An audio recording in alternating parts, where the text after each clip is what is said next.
Ndugu wapendwa, tumsifu Yesu Kristo. Daima na milele. Tumsifu Yesu Kristo. Mungu ni mwema Kila wakati. na kila wakati. Mungu ni mwema.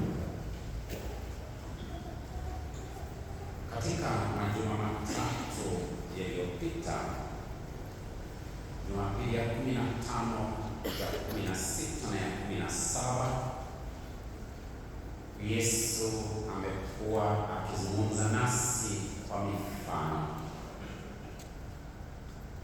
Tuliposikia jina mpanzi juma la 15, yeye alienda kupanda mbegu zake shambani. Elezewa sehemu zile ambazo mbegu hizo zilianguka: kwenye barabara, kwenye changarawe, kwenye miiba na kwenye udongo ulio mzuri. Na baada ya hapo, Yesu Kristo aliweza kutoa maelezo ya mfano huo wa mpanzi ambaye aliondoka kwenda kupanda mbegu shambani. Na juma la 16 bado tukapata fursa ya kuweza kusikia Yesu alivyotuelezea kuhusu huyu bwana aliyepanda mbegu iliyo nzuri katika shamba lake. Baadaye usiku walipokuwa wamelala, mwovu akaja na akaweza kuweka mbegu iliyo mbaya, hivi kwamba hata watumishi walipogundua kwamba kuna mbegu ambayo sio ile iliyopandwa, walimuuliza mwenye shamba apate kuwaruhusu kwenda kung'oa hayo magugu yaliyokuwa shambani, lakini aliwakanya na kuambia kwamba wangoje mpaka wakati wa mavuno. Baada ya kuongezea mifano mingine miwili juu ya mbegu ya haradali iliyo ndogo mno, lakini inapokuwa inakuwa mti mkubwa, kwamba hata ndege wangani wanapata mahala pa kutua na hata kuweza kujenga viota pale. Na baadaye mama anayechanganya pishi 3 za unga na chachu na unga wote watachika, ili kwamba matokeo yake ni makubwa.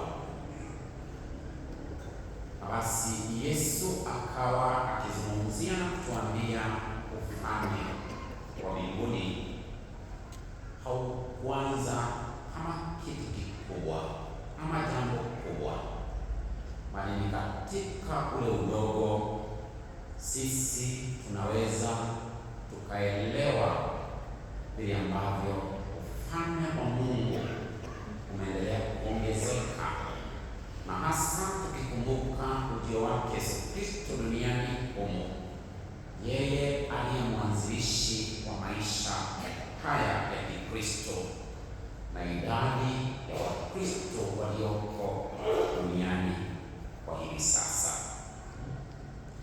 Na Jumapili iliyopita tulipata pia mifano mingine mitatu Yesu alipozungumzia kuhusu shamba ambalo lilikuwa na hazina ndani yake, na huyu mtu alipotambua hazina iliyokuwa kwenye shamba, alienda kauza alivyokuwa navyo ili ajitwalie shamba hilo lililokuwa na kitu cha kipekee ama hazina kwenye hilo shamba. Na baadaye akatuelezea kuhusu huyu mchumi ambaye yeye alikuwa ni mwana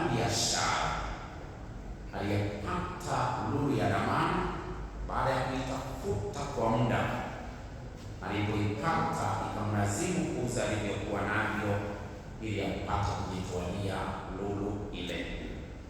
Na baadaye akazungumzia kuhusu wavu unaotupwa baharini, na wavu ule unaokota kila aina ya samaki mle baharini, lakini unapovutwa kwenye ufuo mwa bahari inakuwa ni nafasi ya wavuvi wale kuweza kuchagua samaki walio wazuri, kuweka kwenye chombo, na wale wabaya kuweza kuwatupa.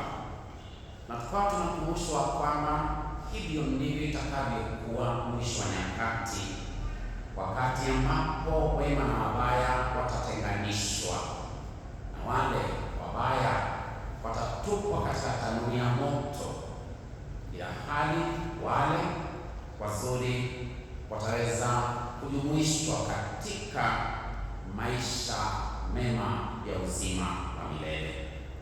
Na ndugu zangu, mifano hiyo ikawa ikituelekeza kujichunguza kama kweli twafaa na twastahili kujumuishwa kati ya wale wabarikiwa watakao urithi uzima wa milele.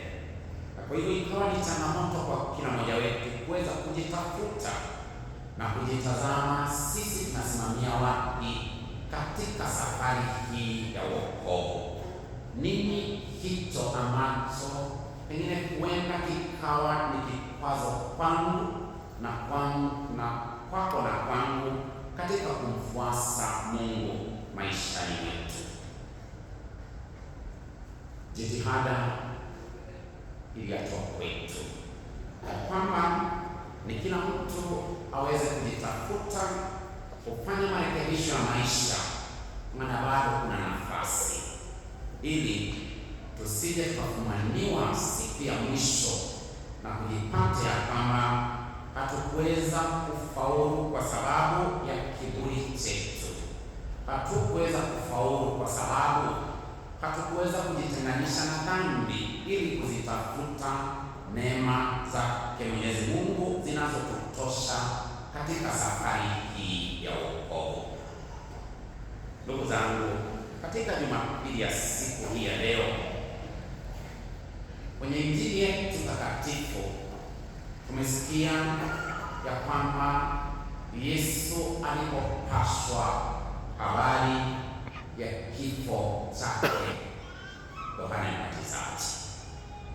Hiyo ndio Injili ambayo tuliweza kuisoma jana, Mathayo mlango wa 14 kuanzia 1 hadi 12. Na tulielezewa Herode aliposikia habari zake Yesu Kristo, kwake yeye alidhani ya kwamba Yesu ni Yohana Mbatizaji, na ya kwamba Yohana Mbatizaji amefufuka, yu hai. Na basi simulizi ikatolewa jinsi ambavyo Herode alivyomtendea unyama Yohana Mbatizaji, hasa alipotumbuizwa na binti Herodia, na yule binti akachochewa na mama yake kwenda kudai kichwa cha Yohana Mbatizaji, alipoelezewa aombe chochote atakacho na ataweza kupewa. Na Herode alifanya hivi, akimwahidi ya kwamba hata kama ni nusu ya ufalme wangu mimi nitakupa. Lakini mama hakutaka ufalme, hakutaka uongozi, mali tuelezwa kwamba alimwambia nenda udai kichwa cha Yohana Mbatizaji. Hivyo ndivyo Yohana alivyokatwa kichwa, na kichwa chake kikaletwa kwenye sahani, na binti yule akaweza kukabidhiwa na baadaye kumpelekea mama yake. Hivyo jambo hili linaashiria yale mambo ambayo Yesu Kristo atakumbana nayo mwisho wa safari yake hapa duniani. Ukweli ule aliotangaza Yohana Mbatizaji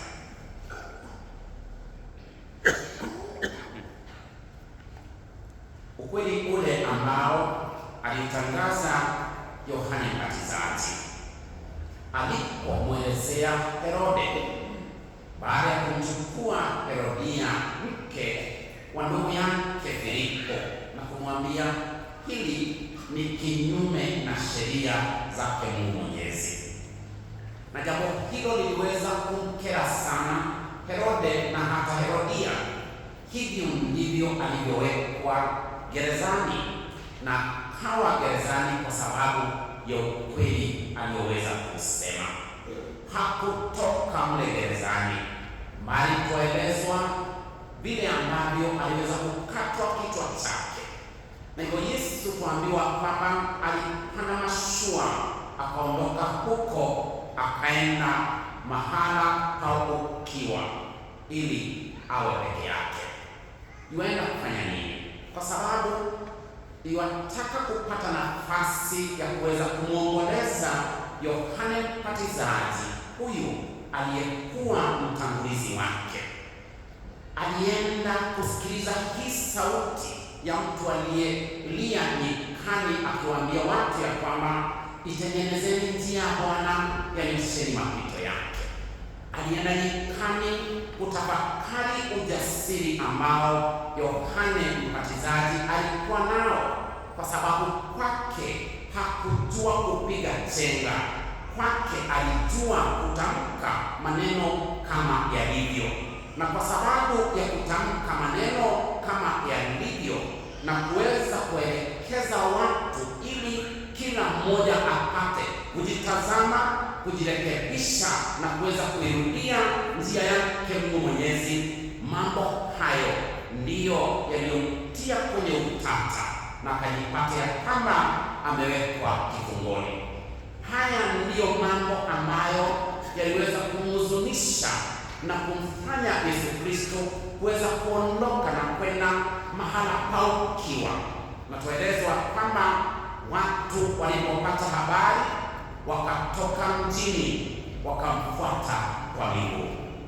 Na Yesu aliposhuka pwani, tuelezwa kwamba aliona umati mkubwa wa watu akawahurumia, licha kwamba ameumia katika moyo wake, na iwazidi kuomboleza kifo cha Yohane Mbatizaji.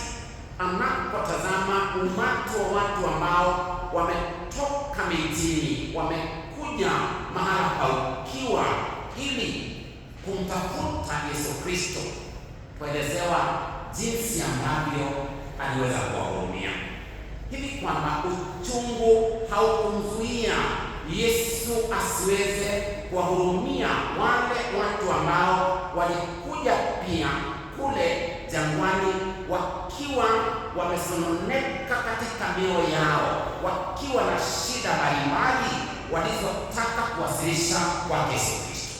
Na ndio tuelezwa kwamba akawaponya wagonjwa wao, vile ambavyo hata sisi tumekuja katika nyumba hii yake Mungu Mwenyezi tukiwa na magonjwa yetu, na hasa magonjwa yale ambayo yanaathiri roho zetu.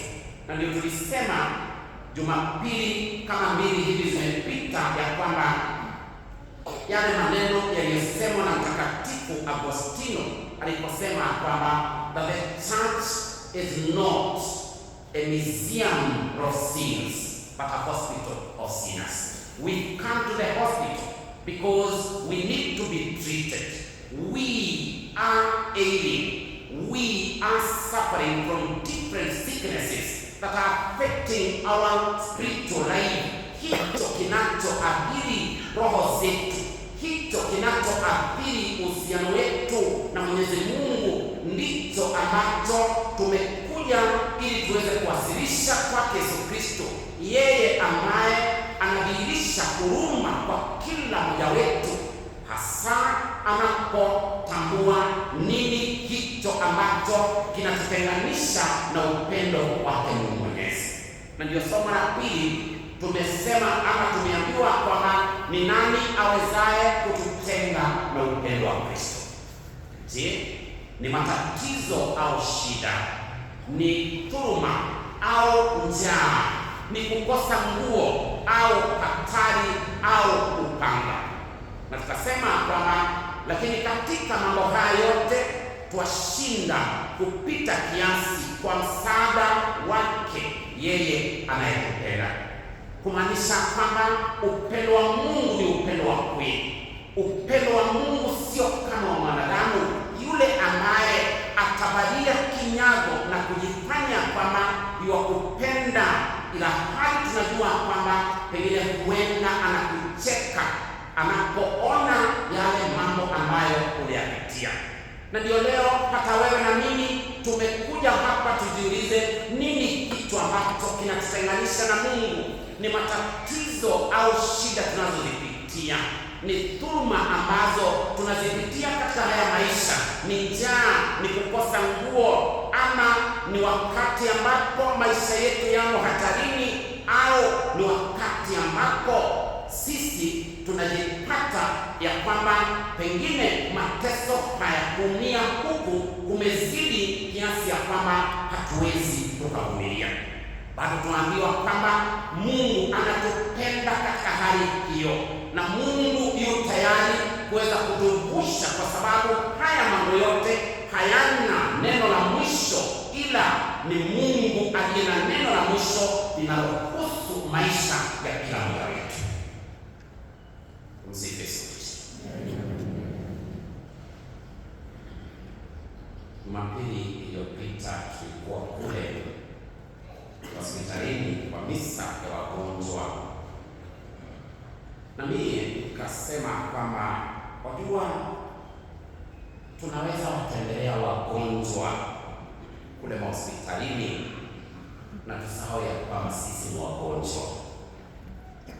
Wale wamelazwa kwenye wodi hizo kwa sababu ya magonjwa ya kimwili, lakini pengine roho zao hazijaathirika, roho zao bado zina nguvu na bado wanamwaminia Mwenyezi Mungu maisha yao. Tuweza kudhani kwamba hawa ndio waliolemewa, lakini ukute ya kwamba sisi tulio nje ndio ambao tumelemewa zaidi. Na ndio tunaposema ya kwamba sisi tumekuja katika hospitali, nyumba hii ya Mungu, ili itusaidie kujiona katika maisha yetu uhusiano wetu na Mungu umekuwa wa namna gani, na uhusiano huo tutauboresha kwa njia gani. Ndipo basi tunapoelezewa ni kitu kipi ambacho kinaweza kikatutenganisha na upendo wa Yesu Kristo. Matatizo au shida, dhuluma au njaa au kukosa nguo au hatari au upanga. Yohana Mbatizaji hakutenganishwa na upendo wake Mungu Mwenyezi. Hata wakati ambapo aliona maisha yake yamo hatarini, alipotiwa gerezani, hili halikumfanya kurudi nyuma na pengine kujaribu kusema jambo lingine tofauti na lile alilolisema likamfanya aweze kutupwa gerezani. Mtakatifu Paulo anaelezea jambo hili anapoandikia Warumi kutokana na zile hisia na maisha ambayo yeye mwenyewe aliyapitia baada ya kutambua urafiki na upendo ambao anapaswa kuendelea kudumisha kati yake na Yesu Kristo. Yesu alimtoa wapi huyu ambaye aliweza kulisaliti kanisa, huyu ambaye aliweza kuwakamata wafuasi wake Yesu Kristo, kuwatia gerezani, kuwatesa, hata wengine kuweza kuuawa, kama vile ambavyo alivyoketi na kushuhudia Stefano akiuawa kwa ajili ya ule msimamo aliokuwa nao dhidi yake na Yesu Kristo. Hili ndilo ama baadhi ya mambo haya ama matukio haya ndiyo yaliyoweza kumfanya kuona ya kwamba hakuna kitu ambacho kinapaswa kututenganisha na upendo wake Mungu Mwenyezi, kwa sababu hata yeye aliweza kudhihirisha pendo la kipekee sana alipotundikwa juu ya mti wa msalaba ili atulipie deni ya dhambi zetu. Tamko lake Yesu Kristo: Baba, wasamehe kwa sababu hawajui watendalo.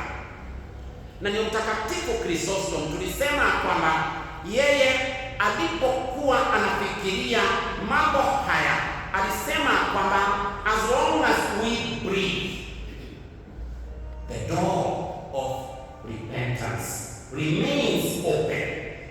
Mradi tunapumua, mlango wa huruma na msamaha wake Mungu Mwenyezi umefunguliwa ili tuweze kuvutwa kupitia kwenye ule mlango, tutafute msamaha wake Mungu Mwenyezi ili tuelewe pendo alilonalo Mungu Mwenyezi, hivi kwamba hata tunapoanguka kwenye dhambi, kutokana na upendo wake yuaja kututafuta ili aturudishe katika njia yake.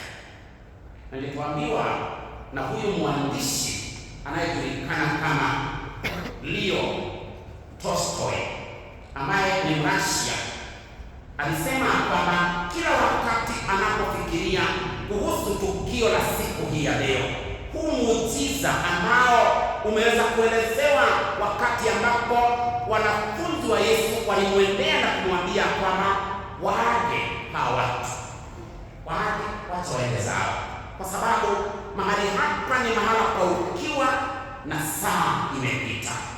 Hivyo afadhali kuwaje umati huu waende vijijini kujinunulia chakula.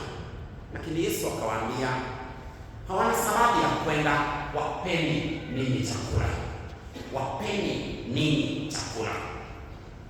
Lakini wao badala ya kuwapa kile walicho nacho, walisema kwamba hapa hatuna kitu ila mikate 5 na samaki wawili.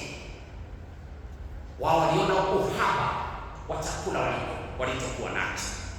Lakini Yesu anaona nini? Jesus is able to see the possibilities, because our God is a God of possibilities, and that is the only way that he needs is we present what we have. Nini ambacho uko nacho? Amjambo. Mungu ni mwema.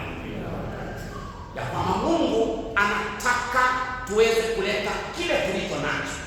Na hivyo ndivyo tunavyofanya hata katika ibada ya misa takatifu. Wakati ambapo tunaleta dhabihu, tunaleta mkate na divai. Sisi tunaanza msafara. Tunaleta wapi? Kwenye madhabahu. And this is an idea that we ought to understand from our today's gospel. Ya kwamba yeye wao baada ya kusema kile walicho nacho anawaambia leteni. Nileteni hapa. Tunaleta katika madhabahu haya nini?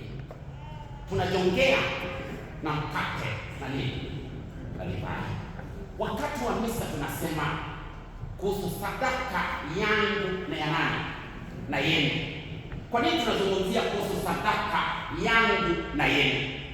Sadaka yangu na yenu ni hicho ambacho tumeleta katika nyumba yake Mungu Mwenyezi. Mwanzo tumeleta roho zetu, tumeleta maisha yetu.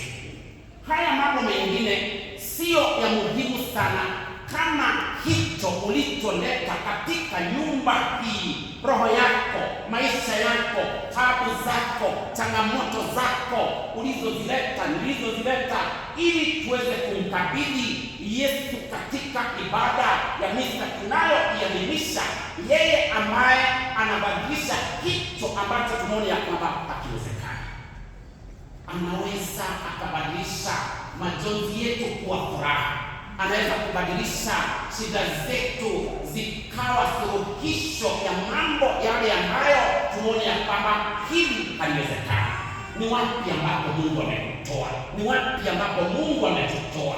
Nini kitu ambacho kilitufanya sisi tuamke? Hatukuamka kwa sababu sisi ni wazuri, lakini katika kupungukiwa kwetu bado tuliona ya kwamba kuna kitu tunaweza tukawasilisha mbele zake Mungu Mwenyezi, na ndio maisha hayo, roho hiyo ambayo umeileta ili tunapotoka hapa tuweze kutoka hapa tumebarikiwa, tumeneemeshwa na tumeondoka na neema zake Mungu Mwenyezi, ambazo tunasema kwamba grace accomplishes what punishment never can. That grace, the grace of God, accomplishes what punishment never can. Kwa sababu tunapoona ya kwamba Mungu hana haja ya kumwadhibu mtu yeyote, lakini Mungu ana haja ya kutuneemesha, kutusaidia ili tuweze kuelewa kwamba sisi wote ni wapitaji katika haya maisha, na ili tuweze kwa huru kupita haya maisha ili tuingie katika maisha ya uzima wa milele, tunahitaji neema za Mungu.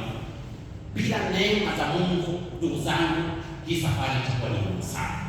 Lakini kwa neema zake Mungu Mwenyezi tutaweza kupitia haya maisha tukijua kwamba kuna kizuri ambacho tumeweza kuwekewa katika ufalme wa uzima wa milele. Na ndio basi tunasema when Christ is present, scarcity never has the last word. Kule kupungukiwa, Yesu anapokuwepo, anapokuwa katika maisha yetu, hatutaona kupungukiwa kwetu, lakini mara nyingi kwa macho ya ubinadamu tunaona kule kupungukiwa, lakini Yesu anatukumbusha kwamba tunahitaji tu kujiwasilisha kwake ili aweze kutuinua na kutuzidishia kitu ambacho tunaona ya kwamba hatuwezi kukipata. Hivyo tunasema his compassion creates generosity. Huruma yake inaonyesha ukarimu wake Mungu Mwenyezi. His blessing creates abundance. Baraka zake zinatuonyesha wingi wa yale mambo ambayo Mungu anaweza kutenda, and his love satisfies every hunger. Upendo wa Mungu unatushibisha kiwango kile ambacho sisi hatuwezi kuelezea. God is good. Huyu mwandishi Henry Nowen beautifully wrote that compassion means going directly to those people and places where suffering is most acute and building a home there. Ya kwamba huruma inatuelekeza kwa watu na sehemu zile ambazo mateso yako ya hali ya juu sana, na katika sehemu hizo ndio tunaambiwa kwamba twende na tuweze kujenga makao yetu pale. Kuna mtu ambaye hahitaji mazungumzo ama maneno kutoka kwetu, anahitaji wewe tu kuwa pale. Just go, give that person the shoulder, let him or her lean on that shoulder, let him or her cry on that shoulder. Give that person hope. And when we give each other hope, that is the only thing that is required of us. The rest will be done by God. Our physical presence. You know, niliona tukizunguka kule hospitalini, unaambiwa hii ni ward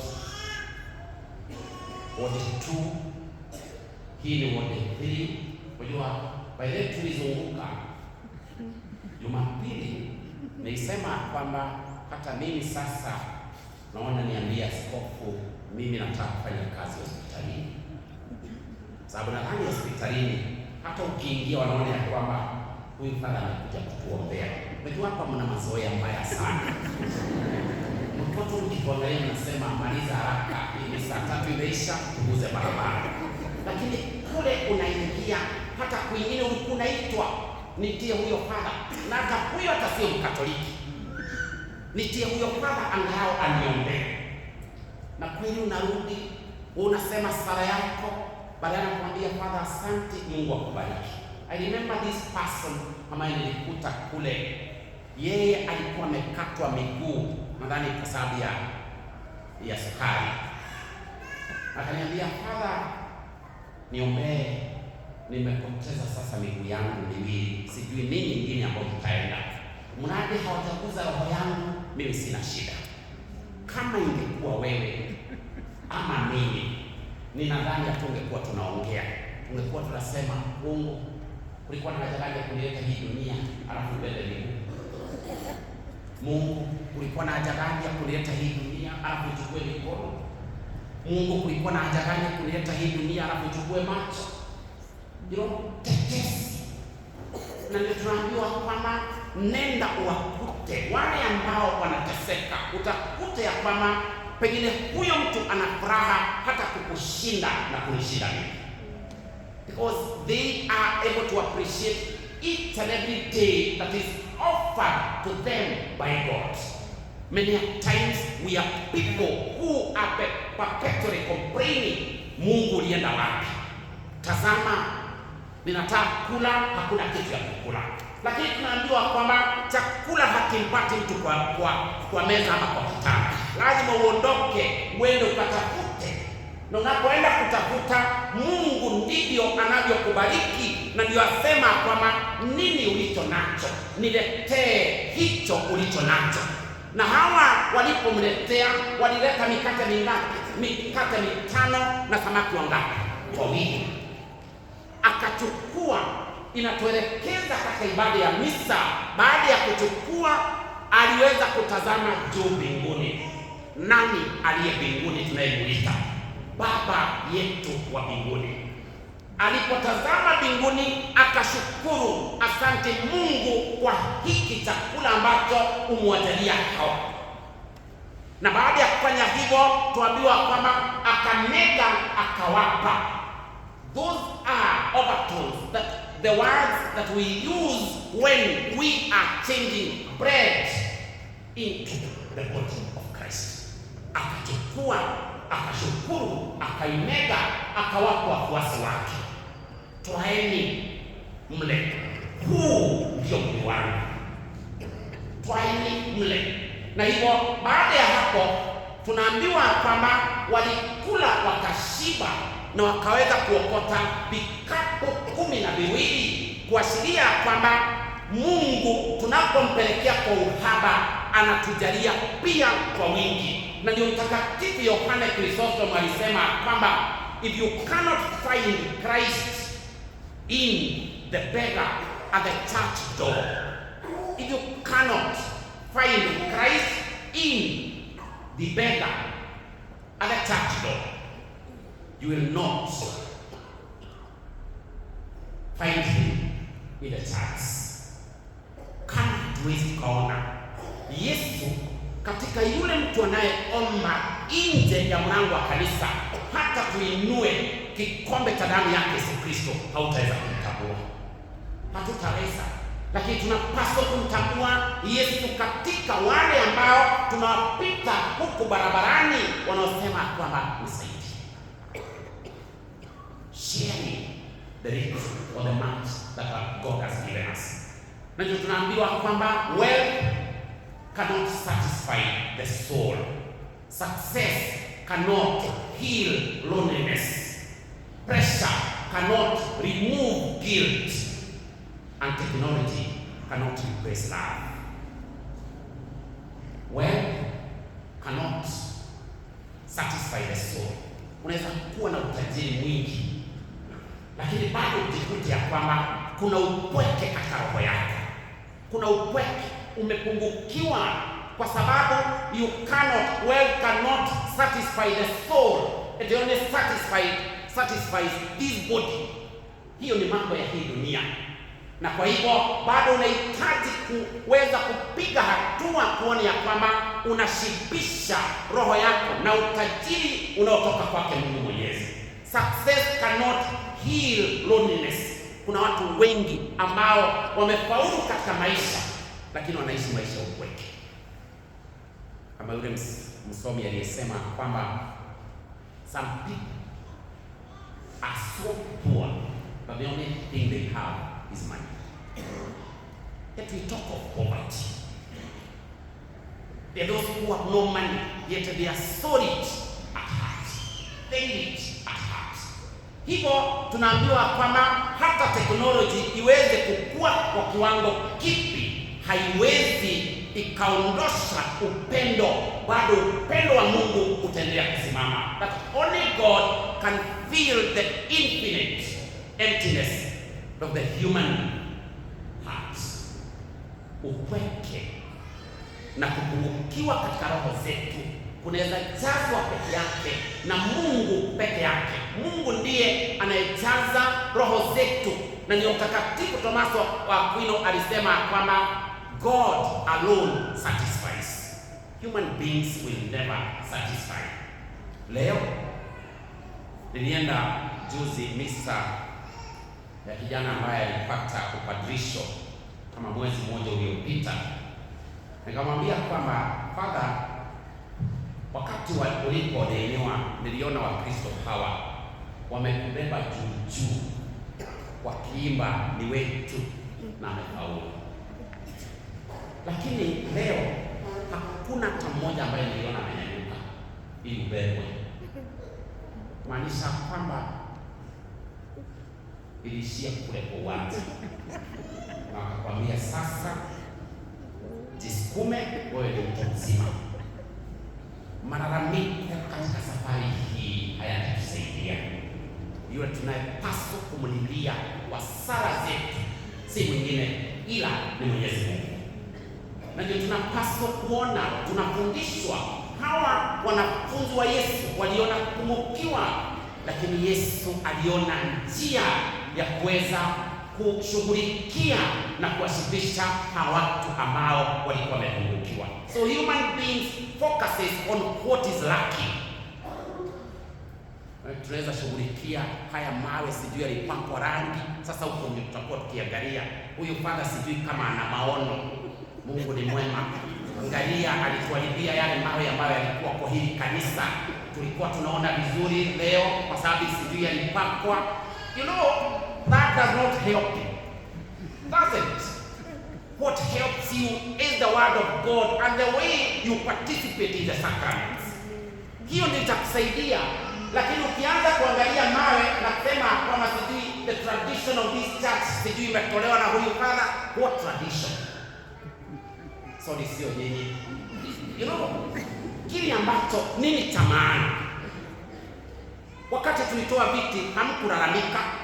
Sikusikia kwamba mkisema mbona ametutolea zile viti tulikuwa tumezoea kukalia. Lakini kupaka tu mawe. Nimewasikia vizuri sana na nawashukuru. Kumbe asante ya nini iko. Mungu ni mwema. Mtakatifu huyu anatukumbusha na kutuambia kwamba human beings focuses on what is lacking. What we think does not satisfy us, that is what we concentrate on, and we forget about the essentials where God focuses on what is offered. Nini hicho ambacho unamletea Mungu? Nini hicho unachowasilisha mbele zake Mungu Mwenyezi? Na ndio kama sisi wote tungeleta roho zetu na maisha yetu ili Mungu tumwambia kwamba badilisha haya maisha, maana tungependa baada ya safari yetu hapa duniani tukuone na tuishi nawe milele yote, itakuwa ya maana sana. Ndio somo la kwanza tumesikia tukiambiwa kwamba enyi wote kwenye kiu, njoni penye maji. Hata msipokuwa na fedha, njoni mnunue nafaka na kula, njoni mnywe divai na maziwa bila fedha na bila kulipa. You know, hili niliwaambia ya kwamba kitabu cha Isaia kimegawanywa vitabu vitatu. Kuanzia 1 hadi mlango wa 39 ni kitabu cha kwanza. Huyo ndio Isaia ambayo tunaijua. Kuanzia 40 hadi 55 tunasema ni Isaia wa pili. Na hicho kitabu tunakiita The Consolation Book. The Book of Consolation. Kwa hivyo ni hawa wana wa Israeli walio katika uhamisho huko Babeli ndio wanaojaribu kutulizwa na kupewa matumaini. Kwa hivyo anapotoa utabiri wa mwisho katika kitabu hiki cha pili na kutuambia kwamba enyi wote wenye kiu njooni penye maji, anawapa matumaini ya kwamba watarudi katika ile nchi waliojaliwa na Mungu. Lakini zaidi tuelekeze mawazo yetu katika maisha ya uzima wa milele. Yesu ndio ametushirikisha sakramenti ya Ekaristi. Ametuelezea kuhusu yale mambo ambayo yanatendeka wakati ambapo tunapokea sakramenti hii ya Ekaristi. Na ni Mtakatifu Tomaso wa Aquino alisema kwamba he called the Eucharist the bread of angels becomes the bread of the pilgrims. That was the bread of angels that is given to us, we the pilgrim church. Mkate Ekaristi ni mkate wa malaika ambao unapewa wale wote ambao tunasafiri hapa duniani tukielekea mbinguni. God is good. Tunaelekea mbinguni tunaposhiriki mwili wa Yesu Kristo,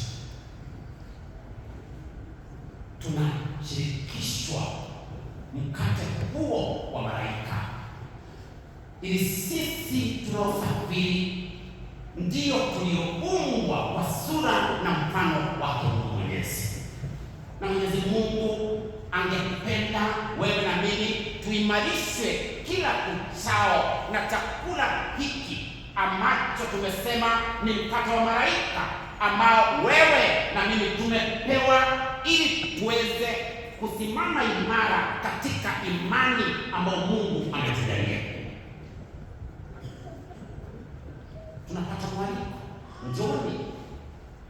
njoni mle hata kama mna pesa, kwa sababu hatulipishwi kupokea mwili wa Yesu Kristo. Hatulipishwi kumpokea katika maisha yetu, mahali yuaja katika haya maisha akubadilishe, anibadilishe, ili tuweze kujua kwamba sisi ni watoto wake Mungu Mwenyezi. Watoto wa Mungu na tunapokuwa watoto wa Mungu, mwanzo lazima tutayarishe hizi roho zetu. Tunasema sakramenti mbili hauwezi kuzitenganisha: sakramenti ya kitubio na sakramenti ya Ekaristi Takatifu. Huwezi ukaja maungano kama hupokei. Huwezi. Unapokea, kwa hiyo unatayarishwa ili Yesu anayekuja katika maisha yako aweze kukutakasa na kukuweka na kuniweka katika hali ya neema ambazo tunahitaji kumpokea Yesu Kristo katika neema hizo ambazo ametujalia katika maisha. Na nikasema Mama Teresa aliposema kwamba every time we walk to the confessional, we walk there as sinners with sins, and we leave the confessional as sinners without sins. Because God does not hate sinners. He actually hates sin. And we are not supposed to hate a sinner. We are supposed to hate the sins that are committed by that sinner, who is you and me. Tutawatoa watu kwenye dhambi kwa njia gani? Tunawatoa watu kwenye dhambi kwa mfano mwema ambao tunaonyesha katika haya maisha. Niambie ndugu yangu, umeenda mimi unajua saa zingine kuna vitu ambavyo kujia mtu kwa maisha, unajiuliza unaenda kuona mgonjwa na umeamua kwamba ninampelekea hiki, roho nyingine inakuambia kwamba ficha.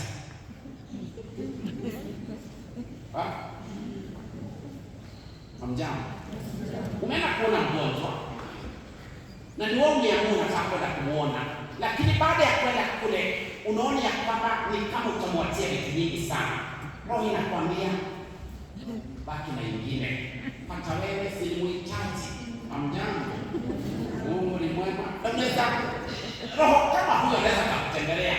Ndio umeniambia kwamba kwa sababu mimi sitaenda shika haya mandizi, mwingine naye akwambie kwa sababu mimi sitaweza shika haya maziwa, kwa sababu mimi sitaenda shika hila ipina. Lakini baada ya kufika kuona yule mgonjwa, ile la ipina inakuzungumzia, nataka kuniacha hospitali. What is good? Na siongei tu mambo na hospitali, hata wale ambao tunawatembelea kule magerezani, unaweza ona ya kwamba ni kama tuwapelekea mingi.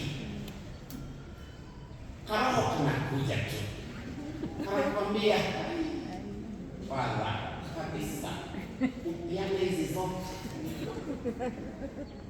na kanakukuta vizuri, na unaona kwamba baada ya kuatia unga bene nane, wacha nijiwekee mbili, hata Mungu ajua kwamba ili nipate nguvu ya kurudi hapa nahitaji kukula. Mbona huku tuambia tukuchangie, na tungekuchangia tu vizuri, kama tungejua hata unahitaji kuatiwa kitu. So mimi nina uhakika kuna vitu nyingi ambazo tutafika kule mbinguni zinawekelewa kwa orodha, unaulizwa by the way, unakumbuka zile pesa za mkono ulikula? Unasema zipi? Unaambiwa wakati umepatiwa pesa na Wakristo kupelekea wagonjwa, ulipeleka zote?